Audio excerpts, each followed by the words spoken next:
State football is about to turn the page to May. Actually, they've already begun the information gathering and the dissemination of people into the wind to go and recruit. But we're about to hit May, and so it's a good time to turn the calendar, literally and metaphorically, here on the show. We're going to discuss what the changes are coming up now through before official visits hit, what you should expect, and of course, we're going to talk about the latest Penn State football recruiting news. I always bury the lead. My name is Thomas Frank Carr. I'm a professional lead barrier. Aiden Gibson, one of Penn State's top targets, has decided he's going to be making his commitment soon, before official visits and all that stuff happens. We're going to talk about that on today's show. That's going to be our main topic. We're also going to get to some of the spring camp fallout of what we learned during camp, and Fitz and I have been writing stuff for BlueWhiteIllustrated.com. Just a quick rundown of what we're going to talk about on the show today, and of course, whatever you want to know. Peter Bourque is already queued up in the chat. People want to know about Peter Bourque, so we'll talk about that on today's show. But the number one thing I would like you to do is remember, like the video and subscribe. Actually, the number one thing I'd like you to do, as I talk 1,000 miles an hour, is to enjoy the show. We're going to put on, I think, a great product over the next 60 minutes, so sit back and enjoy that. But if you wouldn't mind, in the middle of that, like the video and subscribe here to the YouTube channel. We're almost to 21,000 subscribers, which is a milestone among milestones, you know? Sean Fitz, hello. Welcome to the show. Everyone loves turning 21. So, yeah, if we could do that, we could, legally. Way better. I mean, it was much better. And this is the first I'm hearing of it. So, that's right off the top of the head. So that one's free. The next one will cost you.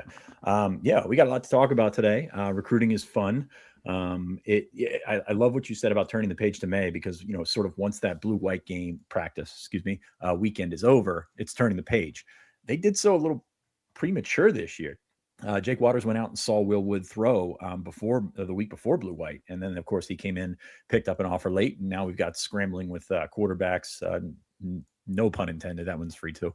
But you're on fire today. Yeah, I can't help myself, man. It's a great morning. Yeah, we got a lot to talk about. But yeah, I think that turning the page is a good way to put it, because you're in the spring evaluation period right now. The staff is on the road looking at mostly 2028s, but also 2027s, guys that they're like, yeah, we like this guy a lot. We got to see him in action. We got to see if the measurements match up. We got to see if the athleticism matches up, because camp is just a month away or 5 weeks away, but that's an eternity right now. So you got guys that you want to get into camp the first week. I think June 3rd. That Wednesday is the first full camp, and they want to see guys, but they might not have that luxury because these guys might already have official visits set up. We've seen this in the past couple of cycles. I mean, Peter Gonzalez is kind of the poster child for this. He had multiple official visits set up, and he came up and worked out, I think, on June 1st and picked up and solidified his offer and then jumped in the class. So I still think there's a bunch of that to go around. And when you take a look at how this staff has prioritized camps in the past, and a lot of it's younger talent identification and things of that nature, it's going to be a very important lead up to where things get rolling in June. All right. Well, before we get into all of that, that's a taste of what's coming up in just a little bit. I do want to talk about spring football and a blue-white recap, but really what we're going to be talking about is the fallout from spring camp as a whole. You and I have been writing over at BlueWhiteIllustrated.com this week some of our reactions to what we have learned from, what we observed and other different places, other different sources, to get information about how spring went for certain people, went for certain situations. I wrote about the winners and losers from the spring camp battles on offense. You've been putting out a depth chart, which they're kind of cousins in the conversation of a depth chart was going to determine who wins and loses some of these battles based on what we know already. So I figured we could just have a conversation about it. So love it. Starting things off, what did you find most interesting in doing the depth charts on offense and defense, whether that was a player that surprised you or something from just how you were building them that surprised you? I will say the offensive depth chart came pretty naturally. There's some moving pieces there on the offensive line, but I think what you're going to get, even though that's where a ton of turnover happened. Well, I guess a ton of turnover happened on both sides, but you throw a different quarterback in there, a couple different starting receivers, some tight ends, offensive line, just everywhere there's new faces. But you have a decent idea of what the pecking order is going to look like. I mean, we don't know what the running back rotation is going to be. We think, we're pretty sure of ourselves when we say Carson Hansen's going to be a very important part of that, but also you're going to see James Peoples, you're going to see Quentin Martin, maybe some Cam Wallace in there. So like that stuff comes pretty naturally. And then you look at guys like receiver, and you've got body types that sort of make the depth chart for you, if that makes sense. You've got your big X guys, you've got your outside Z receivers, and then your slot guys like Kobe Howard and Zay Robinson kind of fit in the same mold. No depth chart ever looks like exactly what you're going to see on the field, because there's moving around to do, and there's personnel groupings, and Penn State's going to play a lot of tight ends and things of that nature. A lot of depth charts are linear, and the reality is not linear. So like your number 2 right tackle might be your other tackle on the other side, but you just, to get everybody on the paper, you put everybody on the paper kind of thing. Right. You're not really, I mean, there could be an argument for a depth chart by, like, I don't want to say priority, but by number. So you just made a great example. Start 5 offensive linemen, right? Okay. So an interior guy goes down. Is your 6th guy an interior guy, or is your 6th guy Anthony Donka that you slide in because your 6th guy is Owen Alicini or Garrett Sexton or something along those lines? So yeah, I think the linear nature of it all is, one thing to track on paper. And I think it looks pretty decent on paper. I'm very curious to see what this offense is going to do. Somebody made a comment on the board about it being, I'm trying to think of the exact verbiage here, but a little more. I thought you were clearing your throat there when you were doing your No, I am. I got a frog right here, and it's our third co-host, so it's great. But it's not as interesting as the last offense, but I think that's a good thing. Like, it's a little bit more boring, and I think that's probably what Penn State fans might want to see, if that makes sense. I mean, you look at all the the stuff that Terry said this week, and he wasn't saying anything new. We knew that Drew and Andy were not a match made in heaven in terms of an offensive schematic standpoint, from a style of play standpoint. But if you get it a little bit more boring, you might tone it down a little bit. Oh, things might just go forward. And I think that's what I'm looking forward to with the offense this year. Yeah, just that the offense is going to have kind of a base offense where there is a passing game. There is a well-developed passing game for the quarterback to use that does not rely on the ground game and the quarterback running being a massive influence on whether or not there are open receivers. That's, we've spent a lot of time looking back this week, which I was surprised by. I'm not surprised by, because the general discourse has been like, how much of an enemy can we make James Franklin to the Penn State fan base, because the Penn State fan base do not like James Franklin right now. But we have just, like, focusing on this particular group, we're back to that comparison thing, which is natural. Like, you can't help but do that when you're talking about, like, what is this like versus last year? What is this like versus what you've seen in the past? And so, like, here at the end of camp, like, I guess I'm saying, like, I'm surprised that we've lapsed into that conversation as much as we have, but I think it is a good time now that we've seen a lot of what we saw in camp, like how we can describe things. And the best way to give people an illustration is, it's not what you saw last year, even if things look similar. Yeah, I think so. And I think there's two sort of contrasting questions here in the chat, but I think they're both valid. The first one is, we just went down there. How much of Terry's comments are related to Penn State and Virginia Tech going after Peter Bourque, essentially? I don't think his feelings are any different than they would have been 3 months ago, 4 months ago, something like that. I mean, again, it's so much easier to talk in hindsight about all that stuff. But at the same time, I think his feelings matched up. If you listened to our stuff, probably more so read our coverage during the fall, he was a stickler for things that Kotelnicki was doing. Simplify it, run the football. Yes. You got Katron Allen and Nick Singleton, and you saw the fundamental offensive shift. So neutering might be the word, but that's kind of what we got down the stretch. So you got Terry's opinion through him performing as the interim head coach there, if that makes sense. But again, it's not, we're not reinventing the wheel here. Drew was not meant for that offense. I think we said that 2 summers ago, because Bo was the better fit for that offense. Doesn't matter. Yeah. Not rehashing that. Don't want to go down that road. The second question is, I like the Kotelnicki offense. I didn't like Franklin recruiting 5 different types of quarterbacks. Yes, absolutely. I mean, you look at Andy's success and what he's done in the past. And I think there's probably a bigger window for it to be successful in the Big 12. But at the same time, there were some schemes that you really liked, some schemes that I really liked. Yes. And it didn't always come together, but also kind of a square wheel, in Drew. It's tough that's what it comes down to.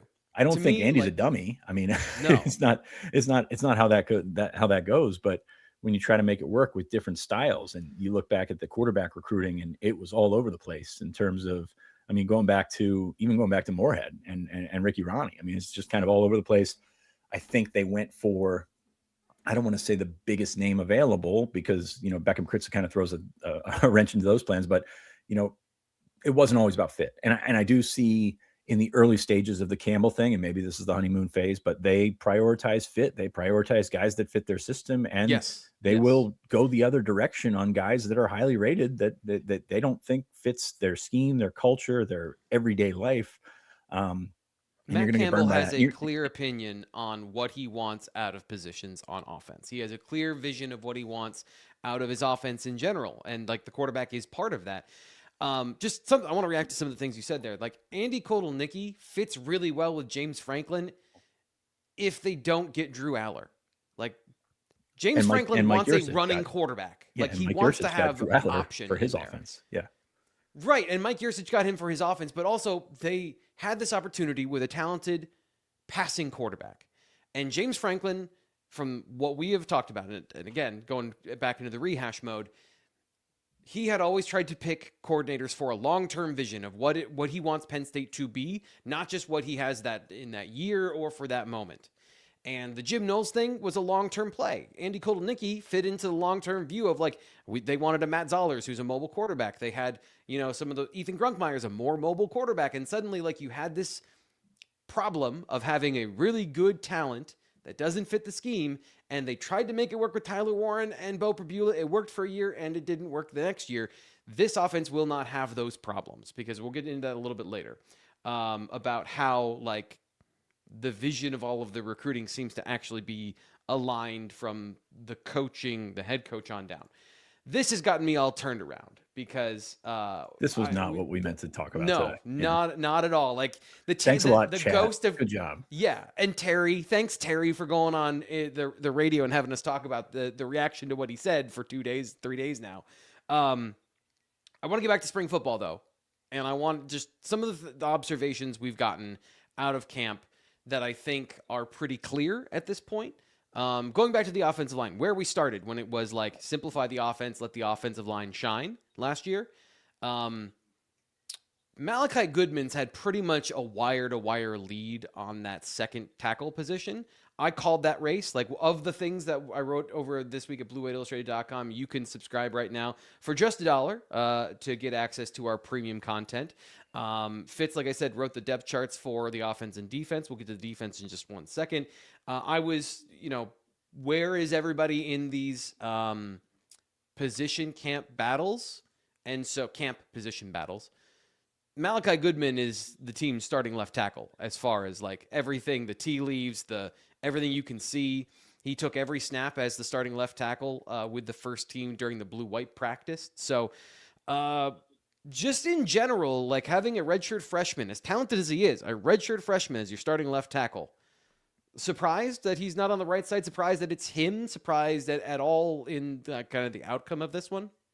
Sorry, I didn't catch most of that. I was texting Matt Campbell to tell him you called the left tackle battle, and Malachi's the guy, so he can get on with his summer or his spring. Not particularly surprised. I do think that they've got a couple talented guys there, Owen Alessini and Garrett Sexton, who are going to factor in. And hey, you got to have 3 tackles, and if you have 4, wonderful. Those guys split reps with the first team on Saturday at right tackle, which I think gives you a pretty good inkling of what Penn State thinks about Malachi Goodman. And that's kind of been it from the start. And this is not a slight to where the staff came from, but there aren't a ton of Malachi Goodmans out there in Ames. So they got there, they saw him, they made him a priority to re-sign. Of course, this is a highly recruited, highly ranked guy that also understood where he sat in the pantheon of the offensive line. He walked into the office last year with James Franklin and said, I'm a red light. Like I got a red shirt. Like I'm Mm-hmm. nowhere near where whatever star ranking would indicate, even though that's not an indication of early play, especially with offensive linemen. But he understood where he sat, and I think that that's just an incredible look at the spectrum of what he is as a guy that's gonna get it. You know, that's Olu territory right there. You know, that's a guy that's very self-aware when he's a big time recruit, when he's coming in with the reputation that he has and the ability or the size at least to play. Like you look at him, and then the next class Kevin Brown was in. Kevin Brown probably could have played as a freshman, but it's a different playing as a freshman when you're coming in at 280, 285 versus Malachi Goodman, who's 315. So he had the size, he had the lineage or whatever you want to call it. But he also understood where he sat and things and understood that he needed to get better. And I don't think there's a better compliment out there than that. Like that is a wonderful thing to see. Now, self-awareness is a rare skill. Yes. Have you been on the internet? No. So you've got an opportunity for him to grow as a redshirt freshman and to take a big step as a redshirt freshman. Now he's going to have to do it. You got to go from being good for a freshman to being good, because nobody cares that you're a freshman when they're, lined up on your outside shoulder trying to get to the quarterback. Like that is. Oh man, that was a great sack you gave up for a freshman. Like most freshmen wouldn't have even got a hand on that guy, and you almost kept him from the quarterback. That's not a thing. Yeah. But so like he's going to have a square amount of pressure on him, especially protecting a veteran quarterback that, it's unfair to call him injury riddled, but he has had injuries in the last year. So like it's how we do things, I guess. But he's got a real opportunity to take a big leap here, and I'm excited to see it. So I'm not surprised that he was eventually the candidate based on the way that they talked about him, not just with, hey, look at this guy. He is a pretty good looking kid. But the way that he worked in the offseason, the way that he moves is different. And you see, like, star ratings subjective, not the be all end all. We're going to tell you that till the end of time, even though we're the ones giving out the stars. But there's a reason he was up there, and I think he showed that in the first year on campus, which it's pretty endearing. Yeah. We're going to get more into the defensive depth chart. This is one that I find super interesting because there's a lot of, as you mentioned, there's a lot of like knowns and kind of by the books on the offensive side with so much structure.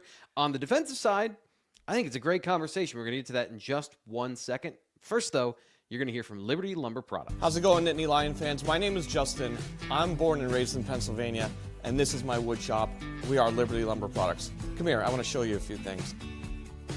So my company is now officially licensed with Penn State. So I want to show you the products that are now available at our online store. We now have some coasters that are available. These are handmade by our team here at Liberty Lumber Products. We have some very talented carpenters here. And we also have this cooler that's now available. So if you have any questions, you can reach out to us. Please follow us on our socials and check out what we have coming next. We've got some big things. Great stuff that they make over at Liberty Lumber Products. If you're looking for some Penn State fan gear, you're building a fan cave, they got this awesome epoxy table with the logo, the officially licensed logo right in the center. So if you want to have a card table or something you can sit at and watch the game in your fan cave, make sure you go and use the promo code PSUFans for 10% off. So you get a great deal from Justin at Liberty Lumber Products. He's a great guy, and he's a Penn State fan. So help support the people like you that are passionate and crazy about the Nittany Lions, and let them know you came from us by using the promo code PSUFans for 10% off at Liberty Lumber Products. Appreciate Justin being a sponsor here. I got a question about Justin. Do you think he's rooting for Penn State to get Will Wood? Like, that's a natural fit for him, right? There's an NIL sponsorship in there for sure. Yeah. Now you've got me like I'm on the spot trying to make up a tagline of like Will Wood, so will Liberty Lumber Products. I don't know. Well, why don't you do that this afternoon off air? Yes. I'll be like, it'll be 2 hours from now and I'll be like, damn it, that was way better. I should have said that one. Let's go to things that we have thought about. Yeah. You took a look at the defense. I'm all flustered now. What did you make of the defensive line? How did you kind of break down what you saw and what you know into something that is legible for fans, because I think there's a lot of stuff going on there that is not even easy for us who are spending a ton of time thinking about it to really suss out when it comes to the D-line. Yeah, legible is a really, really kind word to use for this, because you're looking at essentially 5 different positions. You've got your typical 2 ends, 2 tackles, but also you look at the way that they lined up this week at the blue-white game, and you look at the way that Danton Lynn's done it in the past, and the 5 tech is an important part of what they try to do. Now, they're Yep. sort of melding that traditional 5 tech with the defensive ends in the fact that they're going after big guys, like huge defensive ends.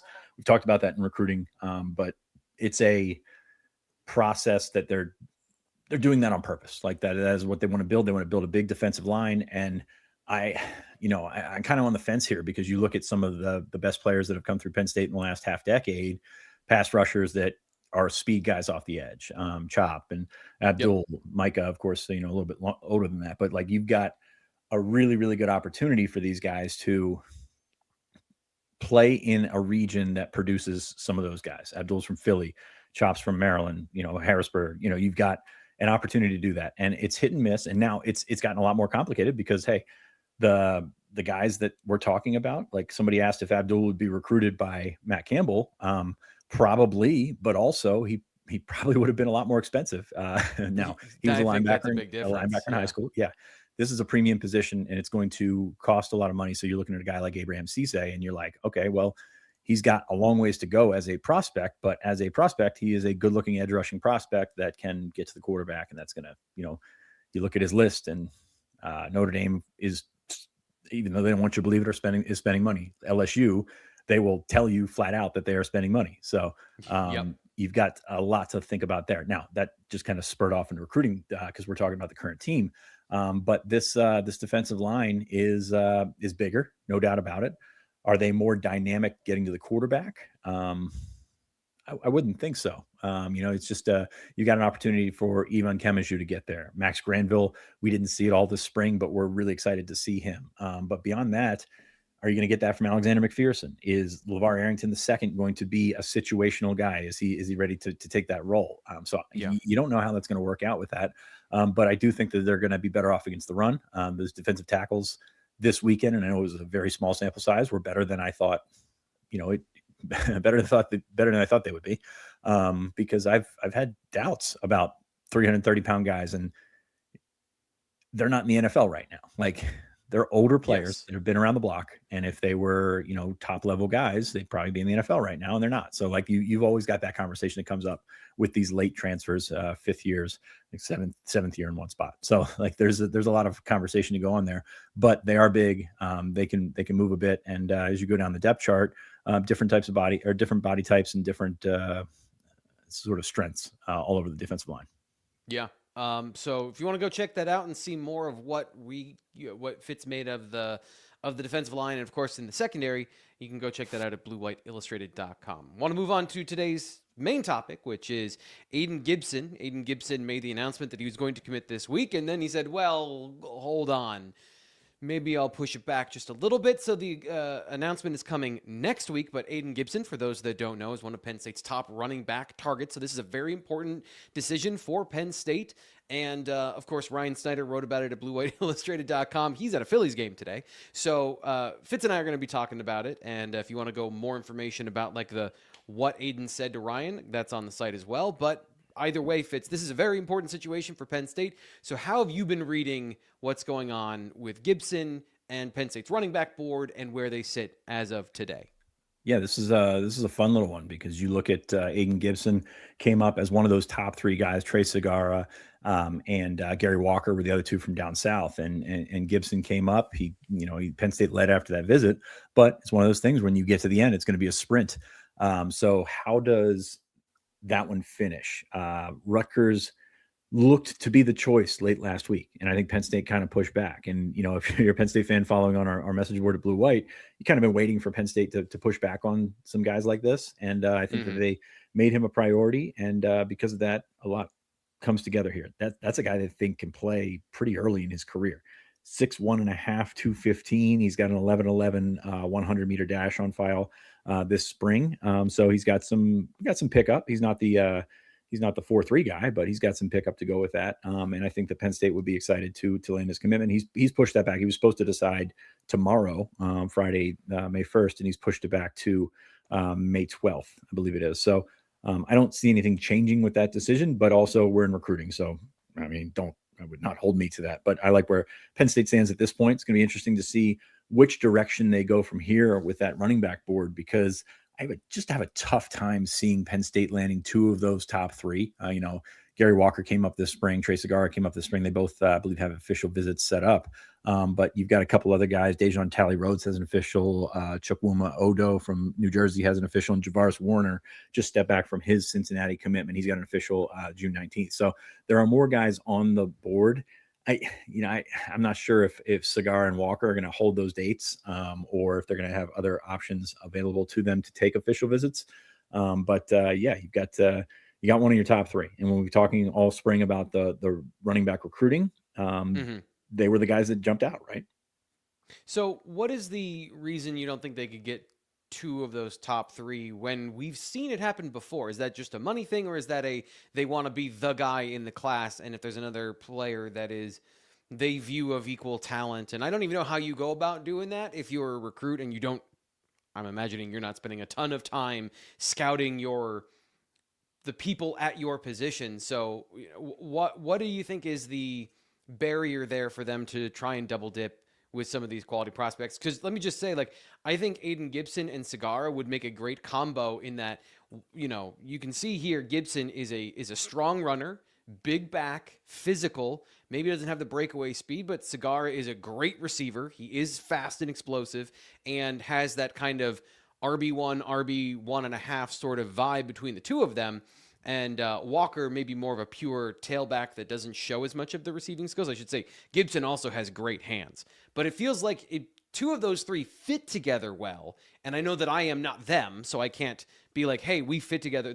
I can't tell them that, or they can't make them know that. But what is it about that situation that where, those guys, what are the factors there that would prevent two of those three from wanting to join the class together? Okay, with the exception of the last cycle, which of course was blown up all to bits, Penn State has taken two running backs in each of the last four cycles.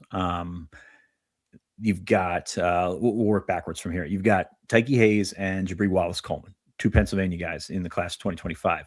Quentin Martin and Corey Smith, Pennsylvania guy, Wisconsin guy. London Montgomery, Cam Wallace, Pennsylvania guy, Georgia guy.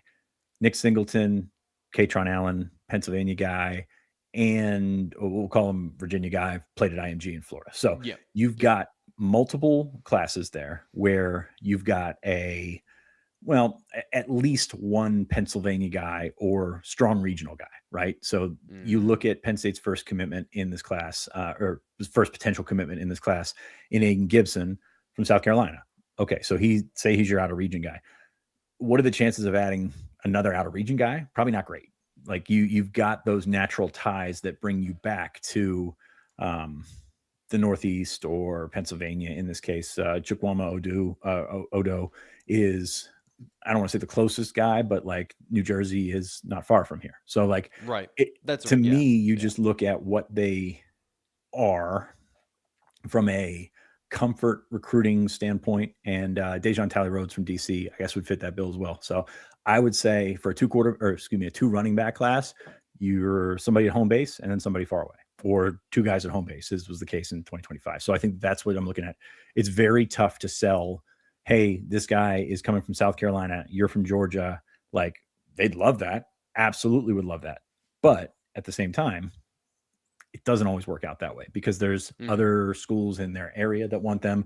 South Carolina, they lose Aiden Gibson, they're going to turn the heat up on those other guys as well. So you always find yourself in that same sort of tier with the same type of backs. And if they're from the same area that's not close to your stadium, it makes it a little bit more difficult. That makes sense. So this is a big moment coming up next week for Penn State when it comes to Aiden Gibson for, the dominoes to fall at running back.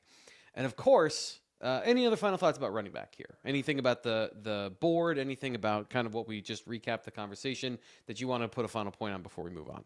Yeah, I mean, it's going to be interesting to see which direction they go in, because I think the other thing here is you've got a 6'1 and a half, 215-pound guy. He's a big back, like he's a Big Ten big back. Do you find a complement to him that's just a speed guy? Do you find a different type of body, that will go in there? Because I argue against, you need a thunder and light. If your class is going for 2 running backs, you need thunder and light. You need two of the best backs. But when you've got a guy like Aiden Gibson, you find yourself looking at a traits guy. Somebody mentioned Journey Brown in the chat. Find a guy that can run 4.3. Find a guy that can give you something a little bit different in the backfield. And from what we've seen from this group that they have on campus right now, they're going to use them in different ways. And Aiden Gibson catch the ball as well. Like there's a lot going for there. So find somebody that's not necessarily a compliment to him, but maybe just a tad different. So I'm very excited to see which direction they would go. Should Penn State be the choice? And Aiden Gibson, I love Trey Segarra. I think he's wonderful. I think he's an awesome back. But I just think the chances of getting 2 of those guys from out of region, probably not amazing to come north, at least north to south, south to north, two different interstates there.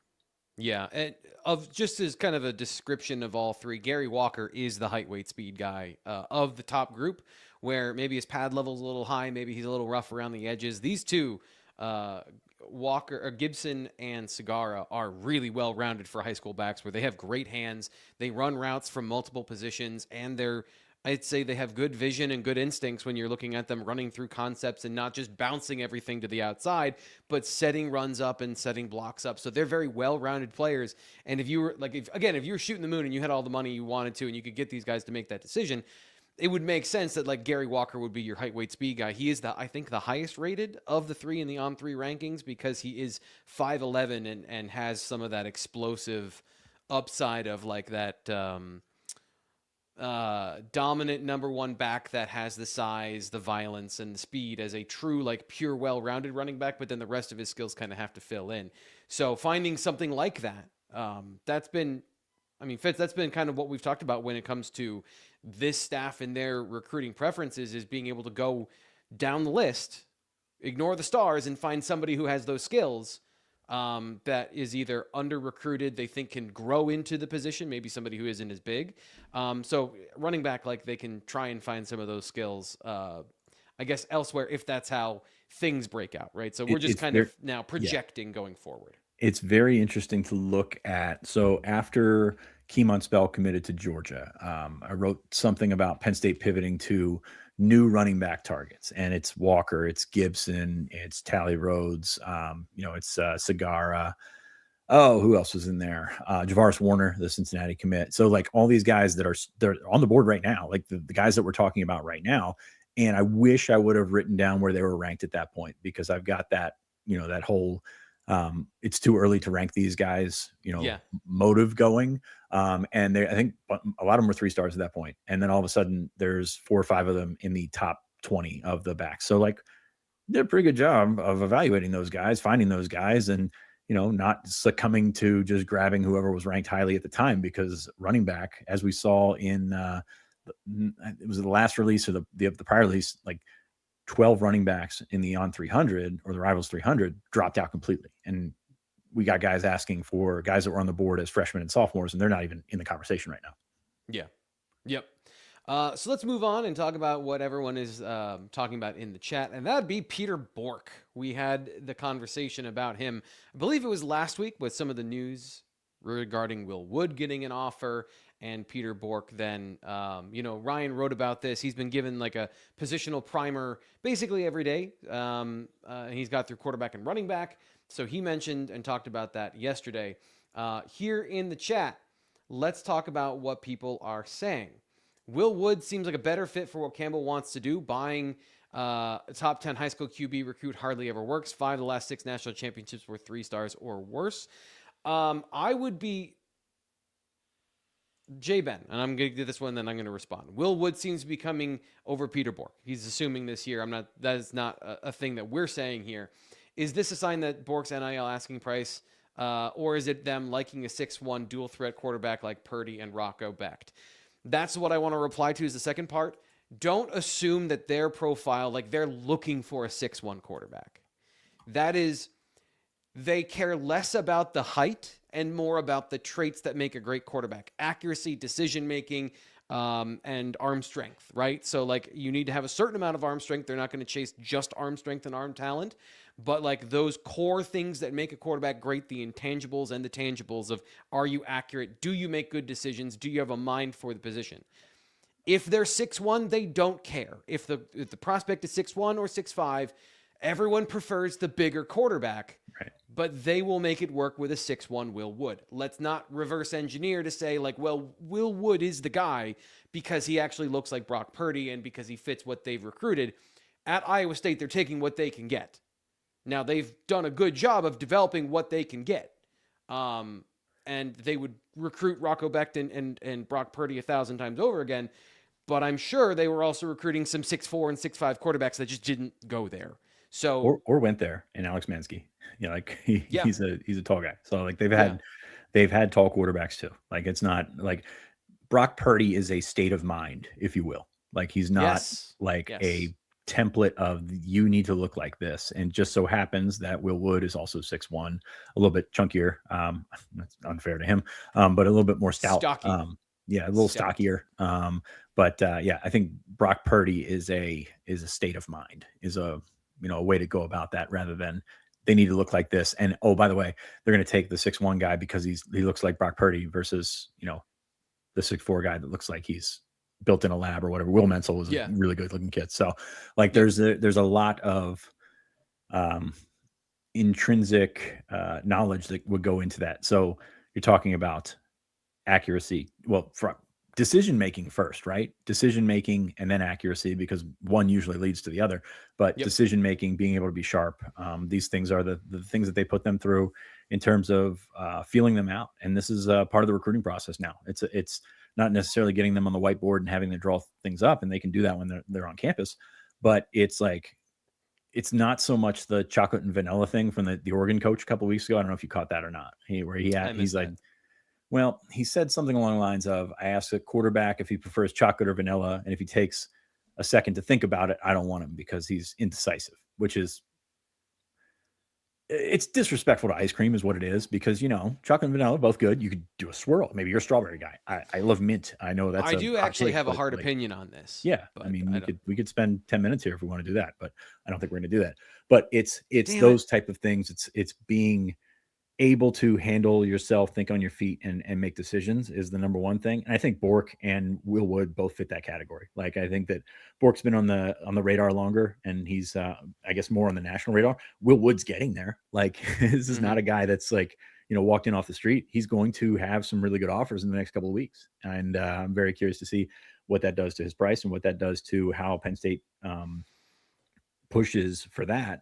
I still think Bourque has the right of first refusal, but he's going to take his time and look at what his best option is. And, it's going to come down to negotiations with the GMs and things of that nature. So it's just a very interesting dynamic. I don't think Penn State's out on Bourque. I don't think that they're like waiting for him to announce his commitment and be like, yeah, we told you all along, whatever, this is how it's working. But no, I think that's it's still very much up in the air. And as I mentioned on the show last week, like, idle time is the enemy of following recruiting, because you think so many things are happening, and it's not necessarily always true. Now, Penn State's going to go see him. Ohio State went to see him throw the other day. Auburn's going to go see him, or maybe it was already gone up to see him. Again, I mentioned this before, the New England schools do a really good job of getting programs up there to see all their guys. So I think that's worth noting as well. But it's going to be a busy couple of weeks. And I think this is probably in the can in the next 2 weeks, whether it's Bourque, whether it's Wood, whatever. But I think Penn State's in a good spot to grab at least one of them.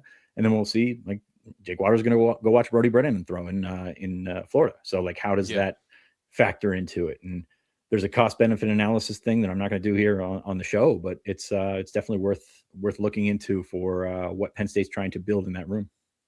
So I'm just going to stick my finger into the outlet here because I can't help myself. There is this conversation among certain Penn State fans online and social media, bluewhiteillustrated.com. By the way, subscribe here for just $1 to the site, and you can try us out for 5 days. You can be part of the conversation. You can yell at me there if you want to as well. There is this sentiment, this pre-rejection syndrome of, well, you don't want me, I don't want you. So Peter Bourque is dragging his feet. He's trying to get more money out of everybody. Well, forget him. Drop him and just accept Will Wood as your quarterback. Can you just explain why that's a bad idea, Fitz? You want the best players, right? And they've been after Peter Bourque for a long time for a reason. Like, they think he's very good. They think that he fits everything that they want to do. And I think the margin of error, and we sit here and talk about quarterback stars and everything like that. And I'm not going to disagree with that. Like, it's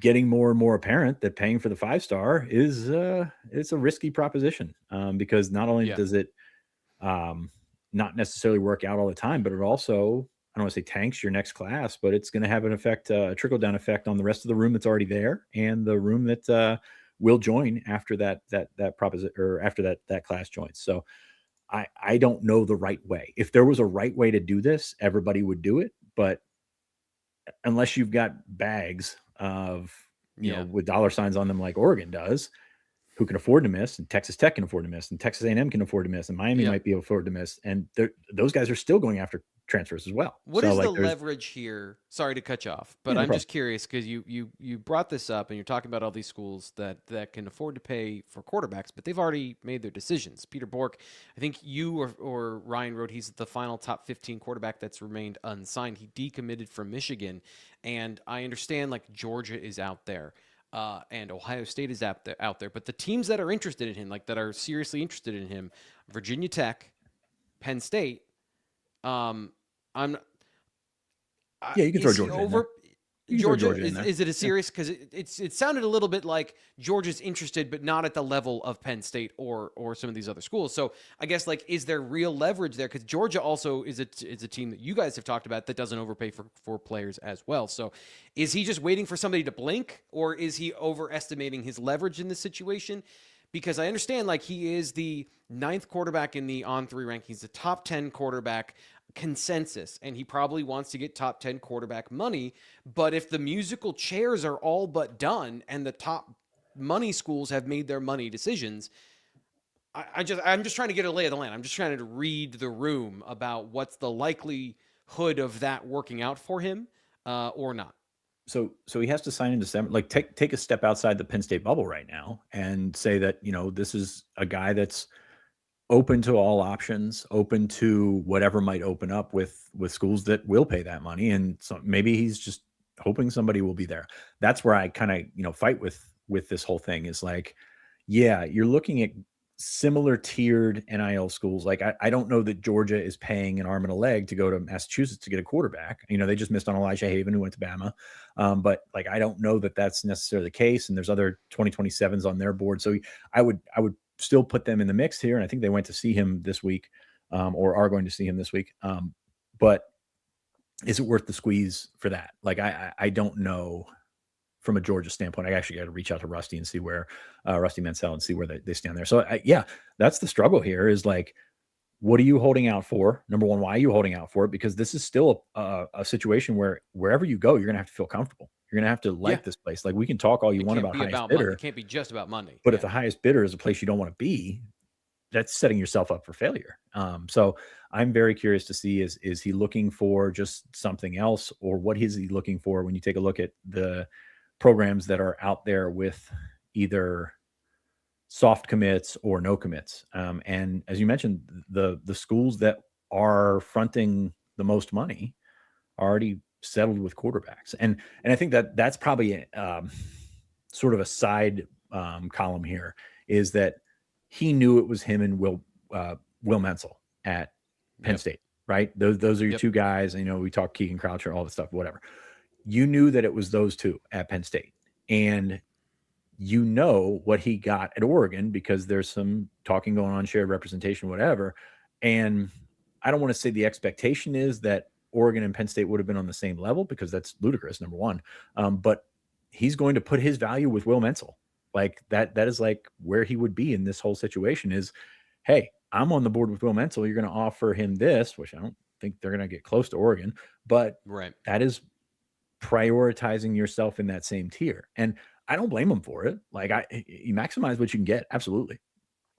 But there's got to be a reality. There's got to be a reality to the situation here in that Penn State, Virginia Tech, who, yeah, I think James would spend a little bit more to get a win, but also get a really good quarterback that he's known for a long time. There's that whole silver lining to things.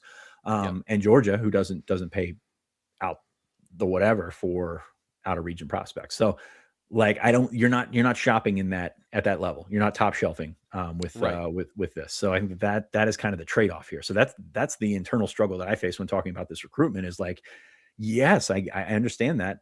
Are you willing to wait for, does Ohio State open up? Does some other program that wants to pay you quite a bit of money open up? And is now the time to jump? You've already been to Michigan. You backed off of your Michigan commitment. There's a coaching change there. So totally rational. I get it. But it's just very interesting to see who's still out there and what leverage you have because of that. Is Penn State, Virginia Tech, Georgia, the top level of spending that you're going to find yourself at? Yep.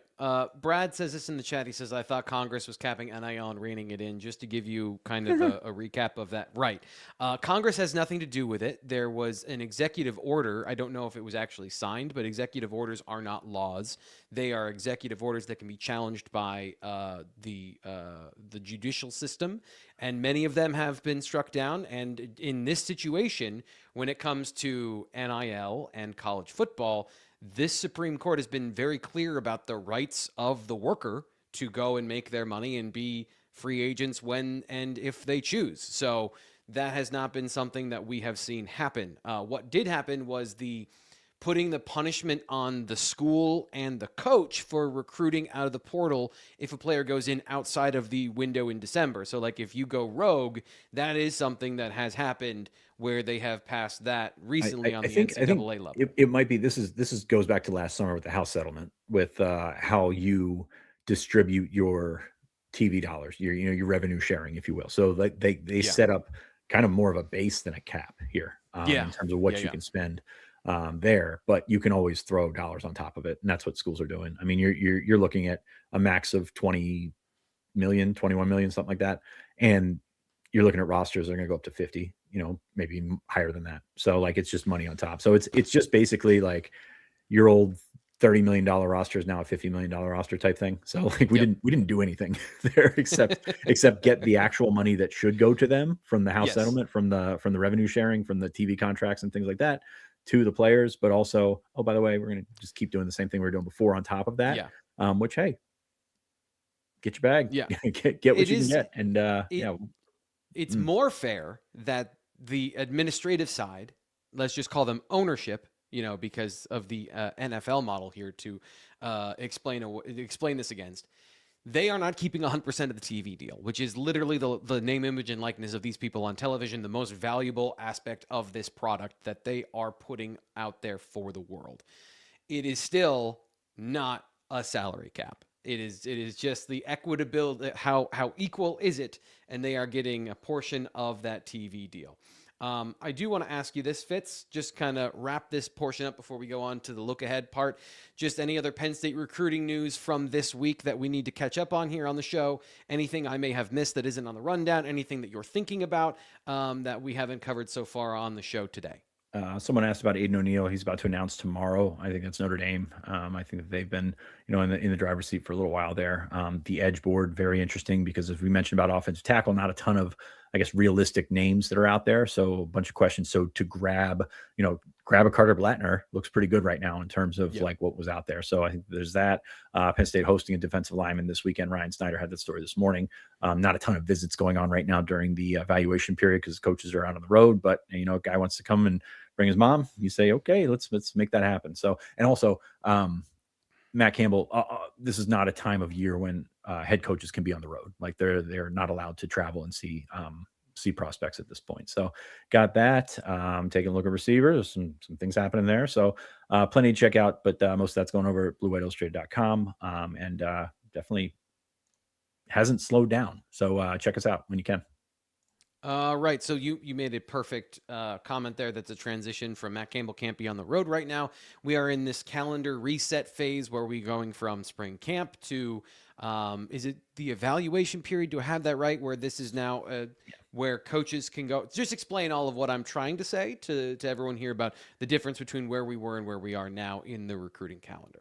Spring evaluation period, coaches can go on the road. They can watch them play basketball. I guess basketball season's over, but they can watch them play baseball, workout. They can watch them do actual athletic competition and talk to them and do in homes now as well. So there's a lot that you can accomplish during these 5 weeks on the road. Usually, this is a time when you can go out and see quarterbacks throw. Jake Waters is going to go see a bunch of guys, not just in 2027, but in 2028 as well. And those will be important evaluations because you're not going to get everybody to camp. You're going to want to get everyone to camp. It's just not feasible. And I'm very curious to see Penn State's running a bunch of Wednesday camps in June, if that helps or if it hurts the attendance there for prospects that are on that line, prospects that maybe you've already offered, but you want to re-solidify that offer and things of that nature. So getting out there and getting in, I don't want to say in their face, but getting in their eyesight is an important 5-week stretch. And they're going to be able to do that till close to the end of May. So it's a very underrated time on the calendar. Because is it more so because of this staff and their transition here to the East Coast from where they were out? Nah, not really. I mean, you think back to when Penn State offered Ethan Grunkmeyer. That's because Mike Yursich went and saw him throw and was like, was it Yursich at that point? I mean, all this stuff is, the trains just run together. But it's a situation where you go out and you see these guys and you're like, oh, this guy has something that I didn't see on film, or this guy has something from a competitive aspect, playing or running track or playing basketball is usually the way to go about it, that we didn't see on film. And it is a nice little refresher of getting in there and be like, oh, okay, well, this guy presents us a different option. Maybe he's a little bit higher on our board because of it. So I don't think it's this staff type of thing, even though they seem to be pretty decent evaluations. It's more about finding what's out there, and they'll go to showcases in New England where they go from school to school to school. With some of them are carpool together with other coaches from other schools because it's a really well-run operation. But also Akaka Malloy is going to go out west and see some of his guys. And that's where you could see, I don't want to say surprise commits, but that's where you could see that relationship maybe speeding up before official visits start in June. Mm-hmm.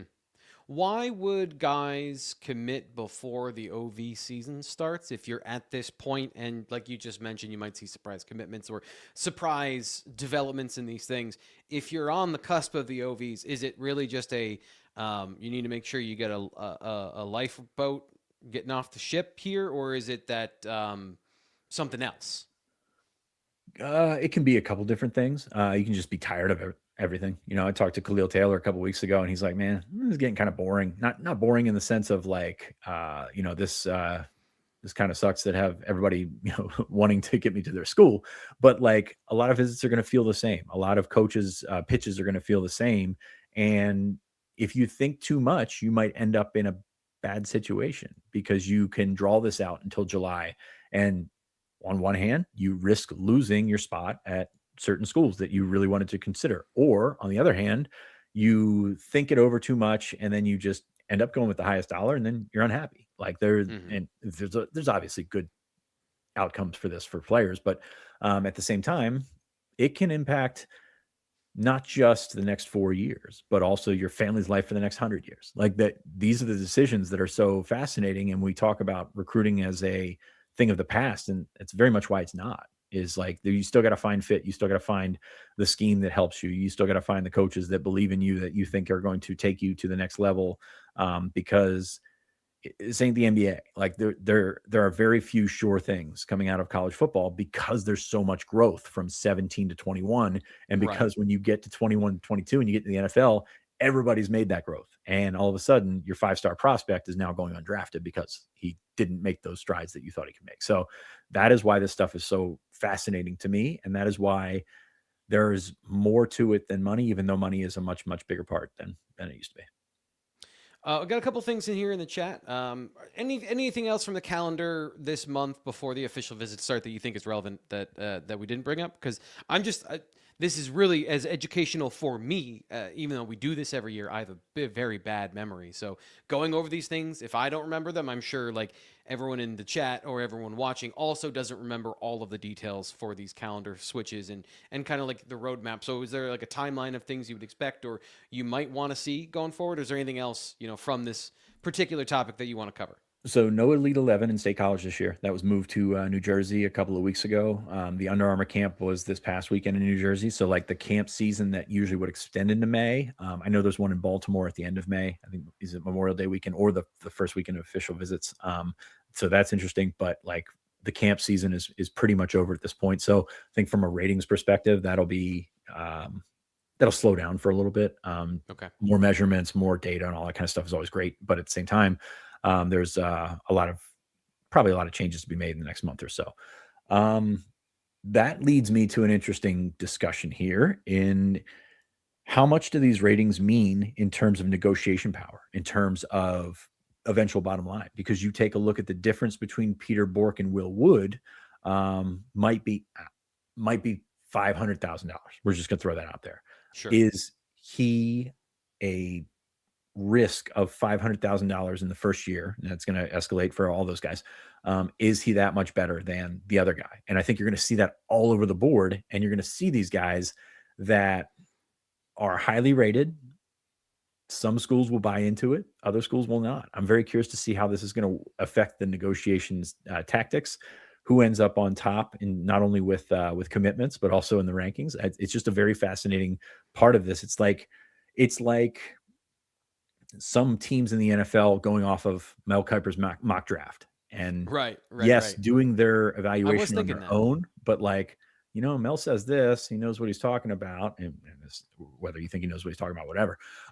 Like, it's very interesting to me because it's an outside entity doing all these things, but it does affect the bottom line for these guys and for these GMs and for these programs that have to balance a budget.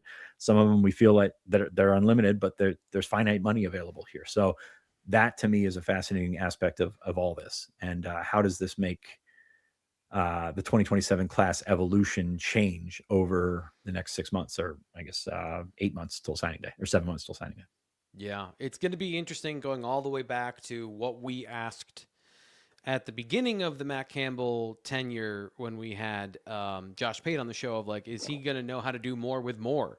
Or is he going to have kind of that limited mentality of we came from nothing and now we're here and we're going to guard those resources? And this is where the rubber meets the road. I know they've got 13 or 12 guys in the class right now, but at some point they are going to have to make some decisions about who they are willing to pay for, who they are willing to make that gamble. That is an evaluation gamble as well. It's not just a monetary gamble. It's like, do we really think, and again, just using Peter Bourque as the most obvious example, do we really think he's the guy? If he's the guy, then $500,000 paying him now is a cheap amount to pay for a franchise quarterback. And so like you've got to have your convictions about that if you're going to do that, or, have enough that doesn't matter if you miss. And Phil Knight's going to just give you a little bit more money afterwards. And before it's taken and run with it, that's a fake number. Like that's just a round number that I came up with. So don't take that to the bank and post that all over the place that I said that. So no, it's just really interesting because you look at the dynamics of a recruiting class. And we talked about this a couple of weeks ago. You're going to have some additions that are cheaper, like just common knowledge right now. You've got to build a 105-man roster.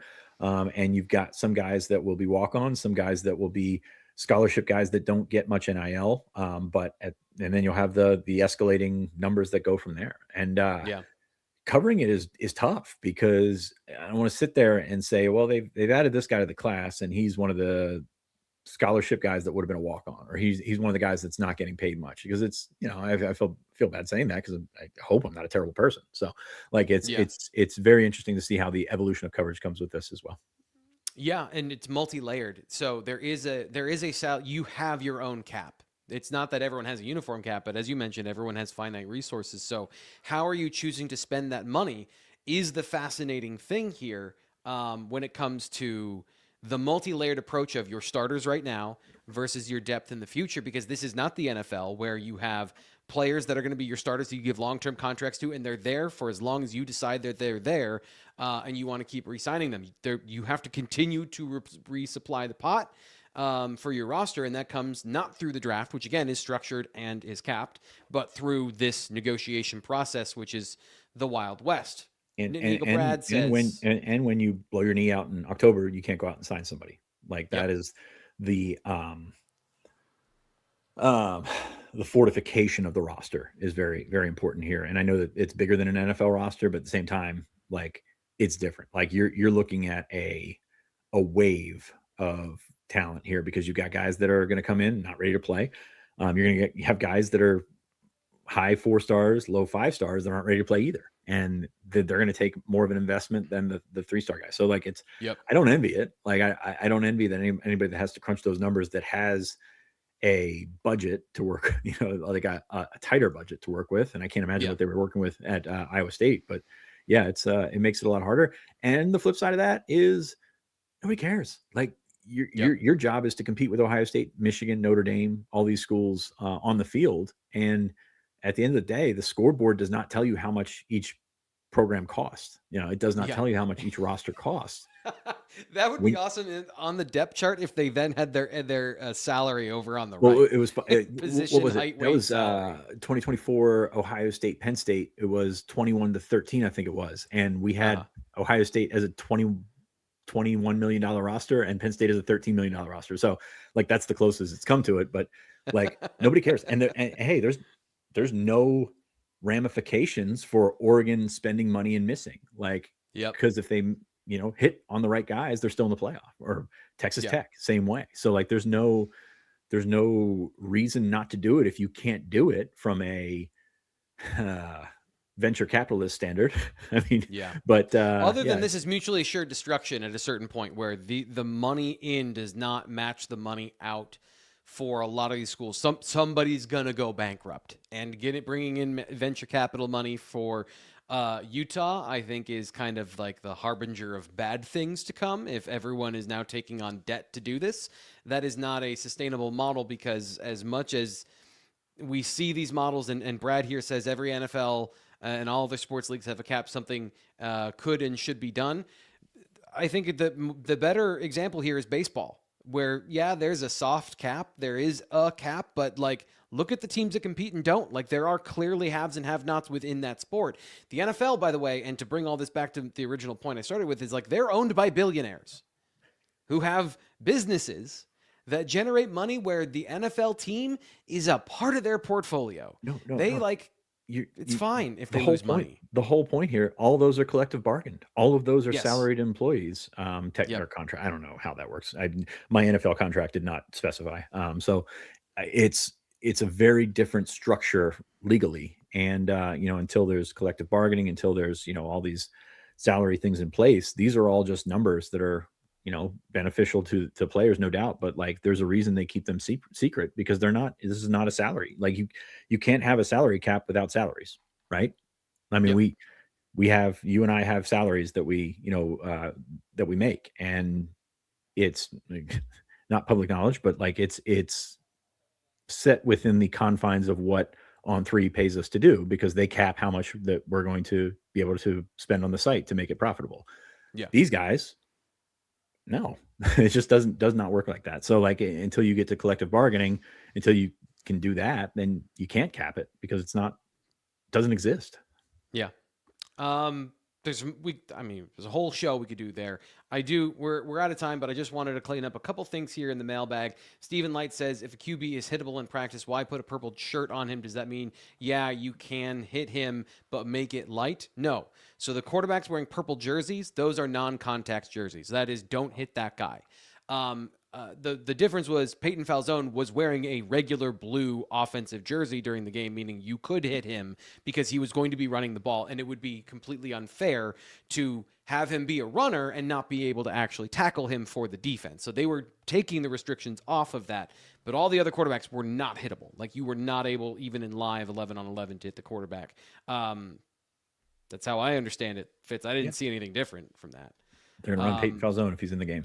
Like, I don't think there's any question to that. Jay Ben says, I'm astounded how bad Peoples' advanced stats were last year. James Peoples at Ohio State in his EPA per rush, his success rate.